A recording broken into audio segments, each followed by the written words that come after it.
Riam até morrer, como me tornei a atração principal com uma sunga neon e sobrevivi.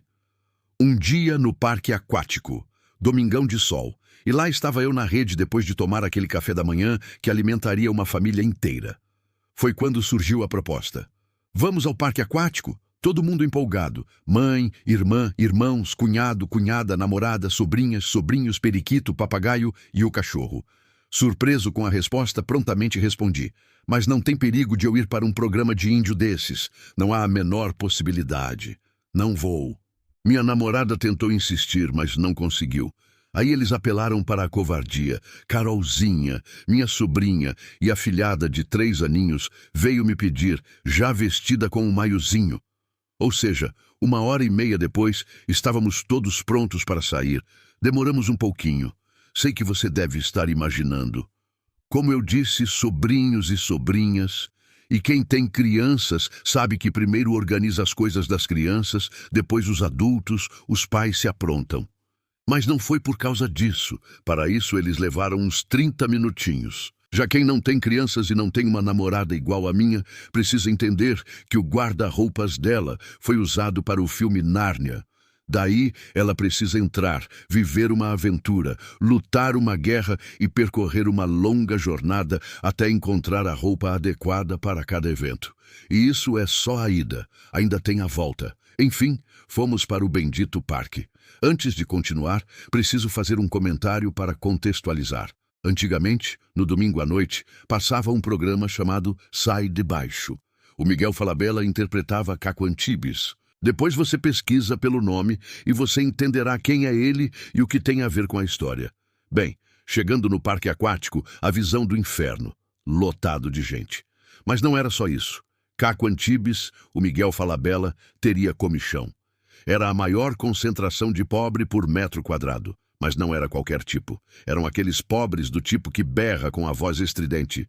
Vandus Krejna, corre lá, pega lá o seu irmão Sid Crowdson correndo. Abriram os galeto e seu tio Edvaldson vai comer tudim, só vai sobra farofa. E é um tipo fácil de identificar. O nome passou de 7 letras. É pobre. Tem W, Y ou K no nome. Ganha pontos extras para cada letra dessas. Não conseguiu chegar ao número de letras? Duplica uma letra, por exemplo. Marcele tem 7 letras. Mas, se escrever com 2 letras L e colocar um Y no final, fica Marceli. 8 letras com mais o bônus Y de pobreza. Mas enfim, continuando a descrever. Você vê aquelas crianças, tudo remelenta, correndo de um lado para o outro, música brega tocando nas alturas e a farofa comendo solta. Nas piscinas rasas, sabe aqueles documentários que mostram praias cheias de focas, ou sei lá que bichos são aqueles, deitados naquela espuminha da água, na beiradinha da areia? Então, a visão era igual. Aí já era demais. Eu não entraria naquela água que de longe já fedia a mijo. Antes de sair de casa, eu fui esperto. Não gosto de nadar de bermuda. Na verdade, não gosto do sol, o que dá para perceber com o meu bronzeado estilo água sanitária com uma pitada de Vanish. Malandramente, não peguei minha sunga antes de sair. Olhei para minha namorada e disse, puxa vida, amor, esqueci de trazer minha sunga. Como toda boa namorada, ela respondeu, não se preocupe, meu amor, eu sabia que você ia esquecer. Então eu trouxe uma para você. Não há registro histórico de bicho mais traiçoeiro que a mulher. Começou lá atrás, nos tempos de Adão. Confesso que quando ela puxou a sunga, meus olhos doeram. A sunga era de uma cor de abóbora neon, tão forte, mas tão forte, que lá da lua, eu seria usado como referência. Estão vendo aquele ponto cor de abóbora brilhando intensamente? É o Brasil. Acho que até o sol se sentiu desconfortável com a sunga, tipo quando tiram uma foto sua com flash e você fica sem conseguir enxergar direito. Torci para que fosse a sunga de outra pessoa, um empréstimo, sei lá, qualquer coisa, menos que a sunga fosse minha. Mas infelizmente a desgraça era minha mesmo. Ganhei de presente de aniversário. Ela poderia ter pego qualquer uma das 7 sungas que comprou junto comigo, mas não. Ela pegou logo aquele troço que provavelmente ganhei da madrinha dela de 187 anos. Por quê? Para que tentar agradar a véia se nem no parque aquático ela estava? Vesti a sunga e atendi aos apelos da minha afilhada. Dindinho, vamos pra piscina rasa.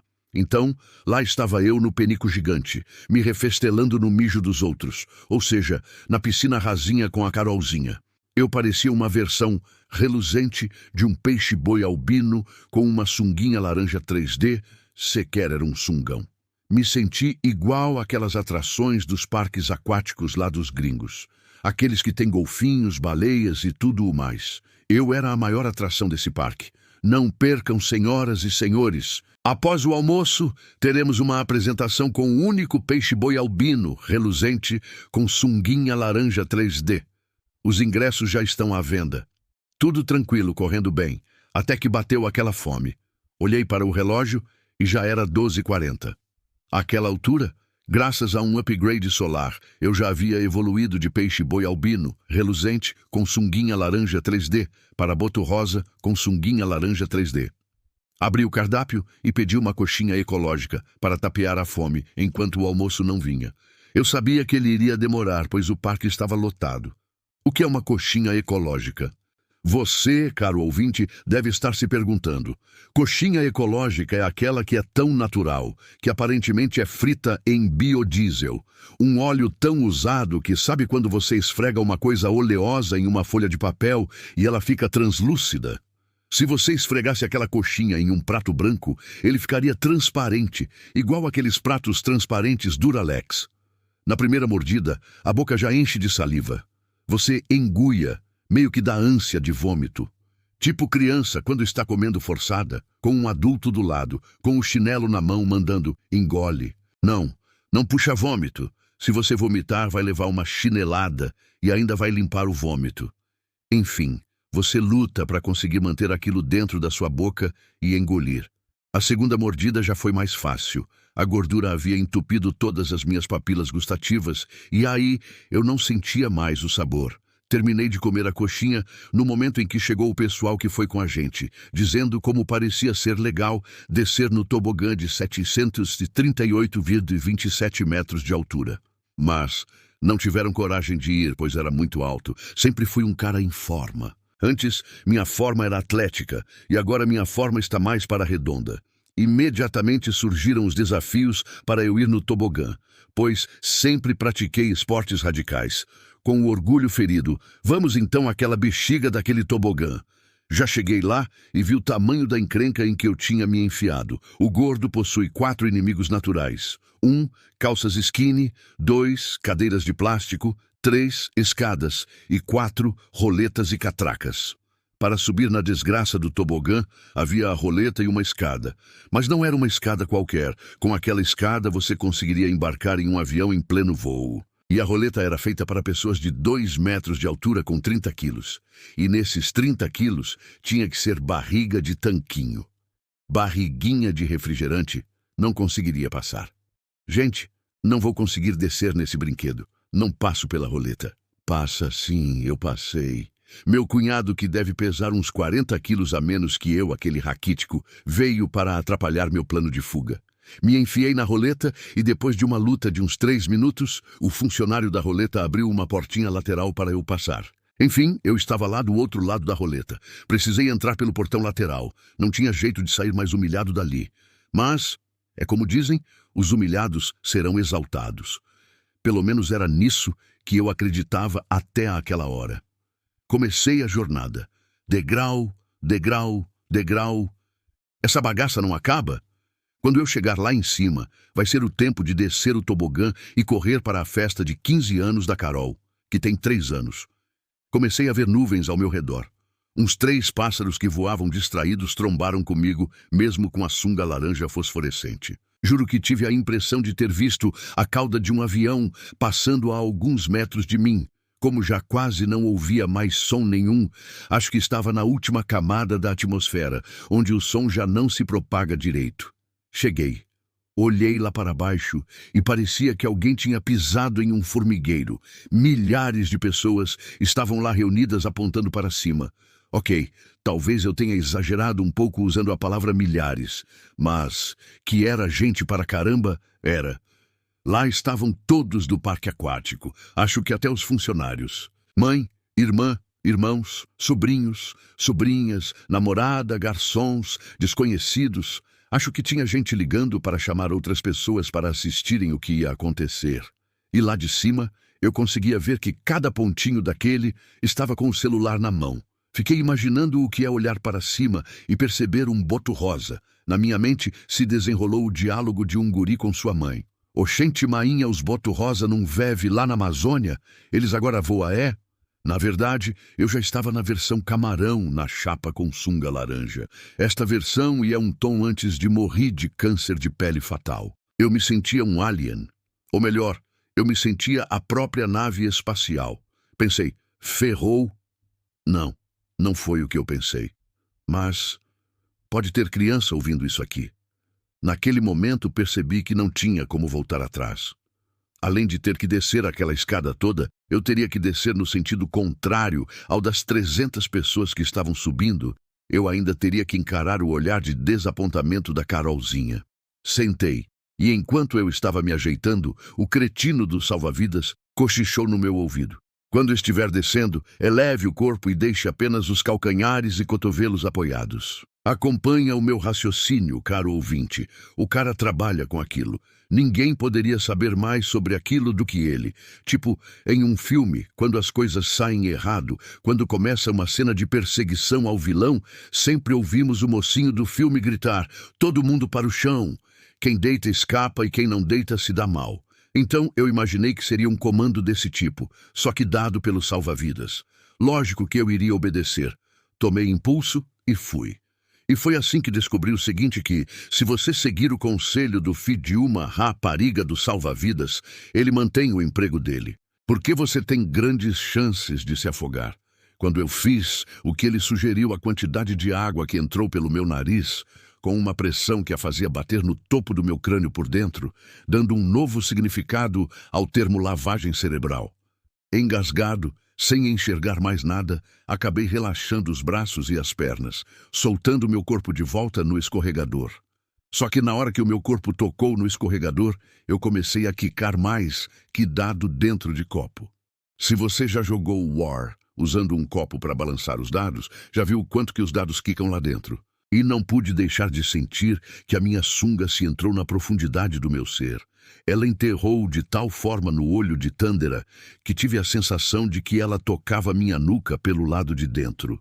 Nunca tinha imaginado levar um cuecão de um tobogã. Duvido que qualquer um de vocês já tenha imaginado isso. Estou cego, engasgado, zonzo, com uma sunga laranja 3D enterrada no fiofó. O que mais falta? Nunca, mas nunca mesmo pergunte isso. É meio que uma oração, invocando Murphy. Se alguma coisa tiver de dar errado, ela dará errado no pior momento possível. Repita comigo o mantra. Tudo sempre pode piorar. Ao chegar no final do tobogã, quando caí na água da piscina, meus pés tiveram algum tipo de desavença. Foi uma briga tão séria que se tornou impossível para eles conviverem um ao lado do outro e cada um foi viver a sua vida.